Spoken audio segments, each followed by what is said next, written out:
Hi everyone, my name's Twitch, and as you can see, I'm a squirrel, but I'm not just any squirrel, I'm a schoolyard squirrel. That is the very best kind of squirrel. I hang out near your wonderful school every day. What a life! It is the best squirrel life ever. Plenty of leftover snacks in the trash cans, funny kids to watch, and so much noise that most predators stay away from me. Believe me, being a schoolyard squirrel is better than being a classroom kid. I know because I spy on you all the time, peeking in your classroom windows. I see you sitting there at your desk with your pencils and your books and your teachers, and so much sitting. My tail would get all squished up if I sat all day. But speaking of school, one time I got trapped and chased in a school. Would you like to hear about it? Okay, my story is a book called 8 Class Pets plus 1 Squirrel divided by 1 Dog equals chaos. I'll read you the first chapter. Of course, it's called Twitch, the Schoolyard Squirrel. Here we go. Being a squirrel is the best thing in the world. The next best thing in the world is living where I live, which is near school.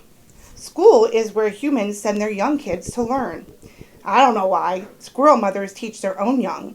These are things my squirrel mother taught me. How to climb, how to land when I fall, how to find food, how to bury food, how to find the food after I buried it, how to look cute enough that humans want to give me their food so I don't have to find it, bury it, and then go find it again, how to get along with animals that don't eat squirrels. Not eating squirrels is something I really like. How to get away from animals that do eat squirrels. These are all the valuable lessons for a squirrel. I'm not sure why humans can't teach their own young. A few of the children are all right at climbing, but most aren't good at finding food, and they're hopeless when it comes to burying food. A squirrel mother teaches her young all they need to know by the end of the summer, but human children spend 5 years in school. 5 years is long enough for a squirrel to grow very, very old. So it's a good thing we're fast learners. And the humans aren't even truly finished in 5 years. I've heard them talking, and I know, before they go to school, they go to kindergarten, and after they leave school, they will go to some place that's called middle school, and after that, they go to high school. I haven't seen any of these other places. I have no idea what kindergarten is, but by their names, I'm guessing middle school is halfway up, and high school must be the very tippy top of a tall tree. I suppose that's the only way the humans will ever teach some of those young ones to climb. But school and the yards around it are a good place to live. It's fun to climb up the school building and to play on the playground equipment when the children aren't using it.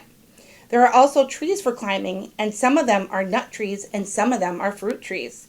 That's 2 of my big interests rolled into one, climbing and eating. And the people who live here love squirrels. They're always buying toys and exercise equipment for us, and they set these things up around a feeder to make sure we notice them. It's a mini playground with a snack bar right in the middle. Some of the toys are for twirling on, and there are ropes to shimmy up and climb down, and balance beams to walk across. Sometimes, too, to make things extra challenging for our benefit, the ropes and poles are greased to make them all slippery. Whee! It's very considerate of people to give us these jungle gyms so we don't become fat and lazy, like example, the groundhog. One day, I was exploring a new bird feeder in the yard next door to the school. It had a big slippery disc for sliding on, and I was having so much fun that I lost track of time.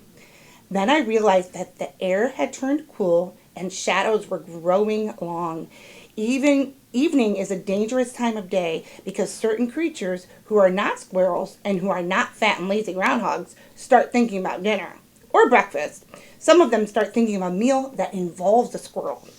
I looked up and there was an owl. She was flying straight at me, as though I was the main course at the snack bar. All I could do was start running in a zigzag pattern to try to confuse that owl. I didn't even notice the dog who was napping in his front yard. Now, it's easy to point a finger or a paw to blame, but I say, if that dog didn't want me running over his nose, he shouldn't have rested it on the ground between his paws. But anyway, the next thing I knew, the dog's chasing me too. He ran so hard he broke the leash that was supposed to hold him in his yard. Luckily, one of the humans who works at school had left the door propped open. I noticed a big banner. Welcome! This is the same banner that tells the children's school is open again after the summer. Someone was obviously telling me school was open for me to escape from that dog. Didn't I say the people here just love squirrels? So, for the first time in my life, I ran into school. That owl veered away and flew off into the evening, but the dog followed me in. That is the end of my chapter, Twitch. Can you guess who I am? It's me, Miss Muller. Get ready for the next chapter.